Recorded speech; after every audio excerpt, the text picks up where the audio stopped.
जय हिंद साथियों, नमस्कार। सभी अभ्यर्थियों को नमस्कार।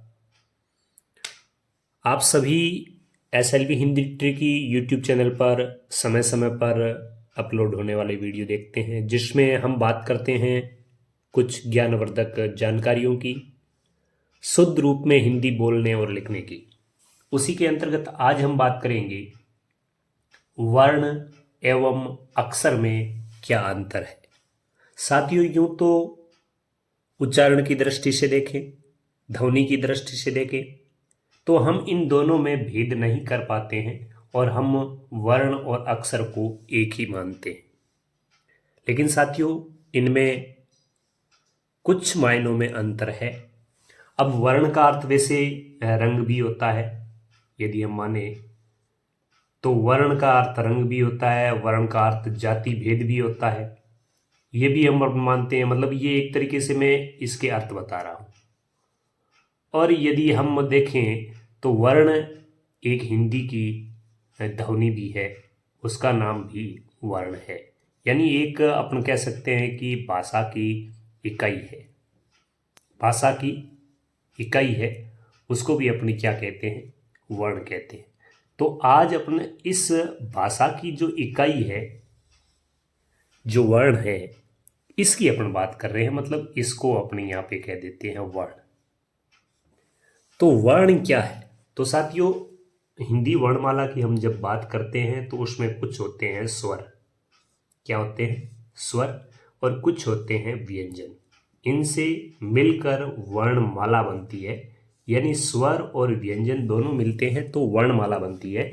जैसे हम बात करें ए है, आ है, इस प्रकार यदि हम बात करें कि 11 जो स्वर होते हैं अंग और ए तक, ये सभी वर्ण हैं, ये सभी वर्ण हैं। और यदि हम बात करें क, ख, ग, यदि हम इनकी बात करते हैं तो ये कुल मिला के जो 33 व्यंजन होते हैं। कितने व्यंजन? 33 व्यंजन। इसके बाद हम लोग और भी मानते हैं कि उसमें संयुक्त व्यंजन तो इसमें आ ही जाते हैं। जैसे स्वर संयुक्त व्यंजन अलग आता है, आगत ध्वनियाँ अलग है, तो कुल मिलाकर वो अलग है। तो साथियों, ये बात हुई वर्ण की। अब यदि हम अक्षर की बात करते हैं तो अक्षर का मतलब होता है जिसका नाश न हो, जिसका नाश न हो।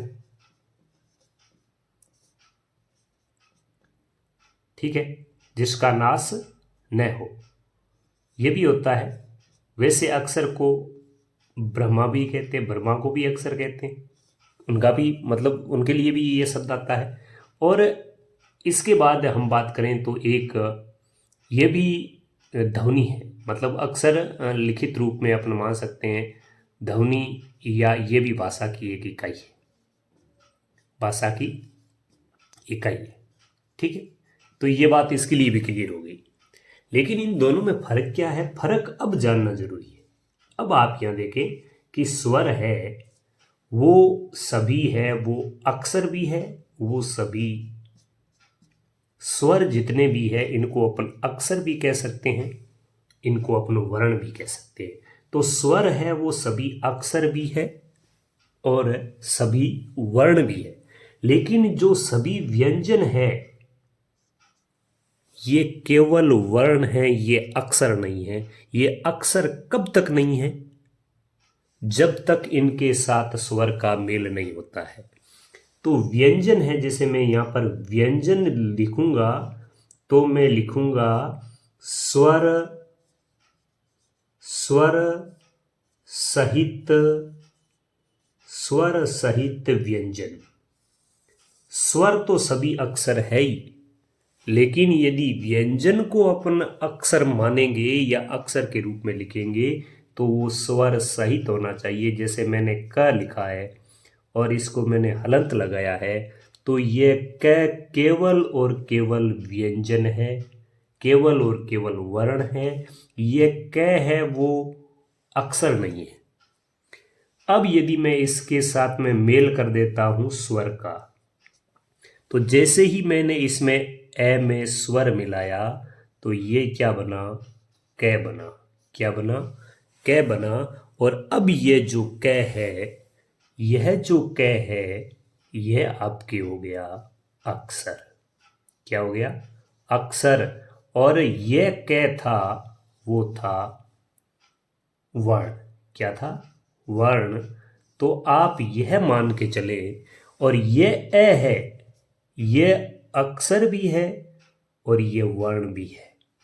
यह वर्ण तो इस अर्थ में है कि यह हिंदी वर्णमाला का हिस्सा है, और अक्षर इस अर्थ में है कि इसको अपन अलग से, इसका सय है वो अलग होता नहीं है, इसको किसी की और की जरूरत नहीं पड़ती, ये अक्षर है, इसमें से कुछ भी सय नहीं होता है, इसलिए यह अक्षर भी है और यह वर्ण भी है। लेकिन जो क है, यह क वर्ण है, लेकिन जैसे ही इसमें स्वर मिलता है तो यह क है वो भी बनता है अक्षर। तो अब आपको ये चीज समझ में आ गई होगी कि अक्षर क्या है और वर्ण क्या है। मतलब वर्ण वह है जो सभी स्वर है वो वर्ण भी है, सभी स्वर है वो अक्षर भी है। लेकिन सभी व्यंजन है वो वर्ण है, लेकिन सभी व्यंजन वर्ण कब है, वो स्वर रहित है। स्वर रहित व्यंजन है तो वो वर्ण है। और जैसे ही व्यंजन के साथ में मेल हो जाता है स्वर का, और व्यंजन स्वर सहित हो जाता है, तो वो बन जाता है अक्षर। तो साथियों, उम्मीद करता हूं कि आज के इस वीडियो को देखने के बाद आपका यह भ्रम, यह शंका दूर हो गई होगी कि वर्ण और अक्षर में क्या अंतर है।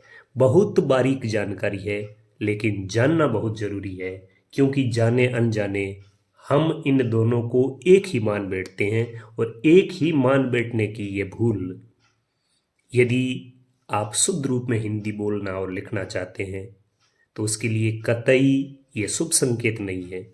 इसलिए हर बारीकी को जानना जरूरी है, और हर बारीकी आपको मिलती है SLB Hindi tricky YouTube channel पर। तो मेरा आपसे जाते जाते ये निवेदन रहेगा कि इस वीडियो को आप पूरा देखें। पूरा देखने के बाद आप वीडियो को लाइक करें। और ये एक अमूल्य जानकारी है, ये बहुत ही ज्ञानवर्धक जानकारी है, जो अपने साथियों तक भी शेयर करना नहीं भूलें। मिलेंगे किसी और ज्ञानवर्धक जानकारी के साथ। तब तक आइए जाऊंगा। नमस्कार, जय हिंद, जय भारत।